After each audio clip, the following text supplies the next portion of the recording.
मुक्तपणे मुक्त, श्रेष्ठपणे श्रेष्ठ, सर्वत्र वरिष्ठ आदिशक्ती मुक्ताईची पालखी बीड शहरामध्ये दाखल झालेली आहे आणि बीडकर पाहुणचार करतायत. विशेषतः 29 दिवसाचा हा मोठा प्रवास आहे आणि पांडुरंगाच्या दर्शनाची ओढ देखील प्रत्येक वारकऱ्याकडे आहे.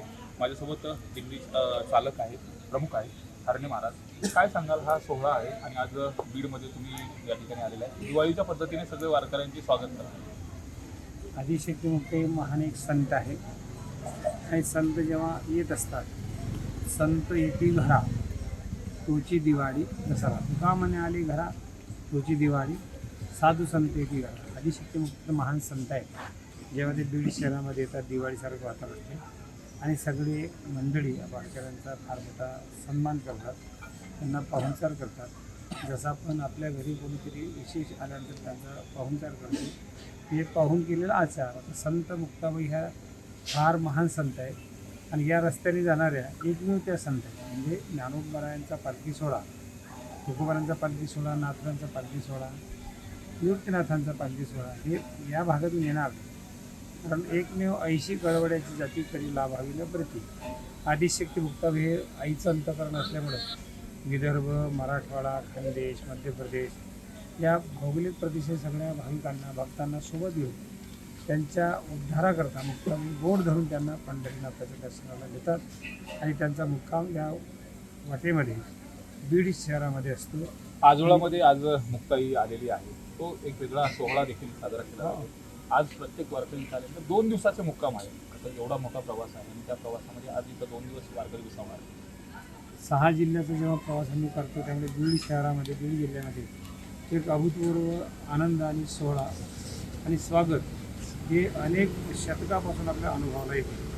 पूर्वी मी 80-89च्या दशकामध्ये सगळ्या बीड शहरातले, बीड परिसरातले तालीम मंडळ जे होते, बेजिंग पथक, मल्लखांब आणि मोठमोठ्या कवायती ते सादर करत मुक्ताबाईच्या सोहळ्याच्या समोर. नंतरच्या कालखंडामध्ये ते बँड वाजवत होते. त्यांची अशी भावना होती की आईसाहेबांच्या सोबत आम्ही सेवा केली की पूर्ण वर्ष आमचं खूप चांगलं जाते. असं मी बऱ्याचशा त्या पथकांची मुलाखत घेतली, त्यांच्यासोबत बोललो, त्यांच्या संवादातून ते सिद्ध झालं. पलीकडच्याही काळामध्ये उत्साह तोच आहे. मुक्ताबाईंच्या पालखी सोहळ्यामध्ये 6 जिल्ह्यामधून बीडला होणारं स्वागत, बीडला मिळणारं प्रेम हे एक अलौकिक आणि अनन्य एक साधारण प्रेम आहे. त्याला विशेष महत्त्व आहे. आईसाहेबांच्या या पालखीसमोर पायघड्या टाकण्याची परंपरा ही बीड शहराने मागच्या काळापासून जोपासलेली आहे. पुढे सुद्धा ते नेतील असे अनेक परंपरा अशा ते बीडमध्येच होतात आणि आजोबांची आणि नातीची भेट हा एक अलौकिक क्षणसुद्धा हा बीड शहरच त्याचा साक्षीदार आहे. इतरत्र तो होता. अत्यंत सुंदर पद्धतीनं बीडकर स्वागत करतात. आता महाराज, हा सगळा प्रवास असतो आणि स्त्री शक्तीचं प्रतिनिधित्व करणारी ही मुक्ताईची पालखी आहे. पंढरपूरमध्ये देखील मान आहे, सगळ्या संतांना घेऊन येण्याचं मुक्ताईचं काम करतात. तर या सोहळ्याचं वैशिष्ट्य वेगळेपणाचं काय आहे आणि पंढरपूरमध्ये मान कशा पद्धतीने? या सोहळ्याचं वैशिष्ट्य आहे तरुण वारकरी संप्रदायाला 30-40 वर्ष ती धर्माची, ध्वजाची जी धुरा आहे सांभाळण्याचं कर्तव्य जे बजावतील, त्या तरुणांची संख्या या मुक्ताई पालखी सोहळ्यामध्ये खूप मोठ्या प्रमाणात आहे.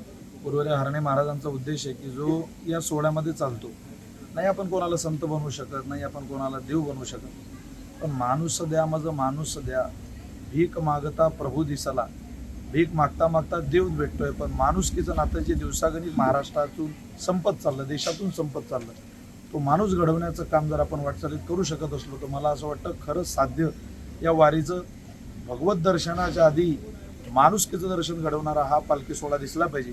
निर्व्यसनी तरुण झाले पाहिजे, लोक चळवळीतले तरुण घडले पाहिजे, संप्रदायाच्या ज्ञानेश्वरीच्या गाथेच्या दिशेनं येणारा तरुण घडला पाहिजे. संतांचं वाङ्मय, साहित्यात वाङ्मय शोभून दिसणारी ग्रंथ परंपरा साळण्याचा दृष्टिकोन रुजला या तरुणात पाहिजे, हा विचार घेऊन ही पालखी पुढे जाते. वारकरी संप्रदायामध्ये दिंडी समृद्धाईनी साधना म्हटलं जातं, वारी ही समृद्धाईनी साधना म्हटलं जातं आणि या वारीच्या वाटेवरती या सगळ्या चळवळी येत असतात. मात्र मुक्ताईचं जे भजन आहे, संपूर्ण महाराष्ट्र तुमच्या आवाजातलं भजन ऐकतो, ते आज न्यूज 18 मराठीच्या प्रेक्षकांसाठी एकदा तुमच्या आवाजात. आईसाहेबांचे अनेक भजनं प्रकाशित आहे, आपण नेहमीच ऐकतो. एक शांततेत आईसाहेबांचा जप आपण कायम गात असतो. आईसाहेबांची विशेषणं त्या जपामध्ये आपण त्याचं सादरीकरण करूया, म्हणूया.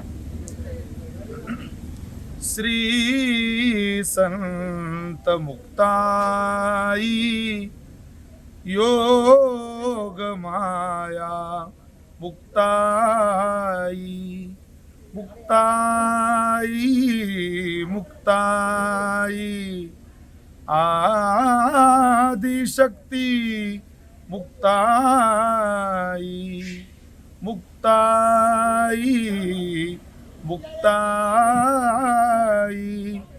आमोची आई मुक्ताई ब्रह्मचित्कला योग माया जगन्माता मुक्ताई कृपा सम्राज्ञी मुक्ताई श्री ज्ञानेश भगिनी मुक्ताई श्री संत मुक्ताई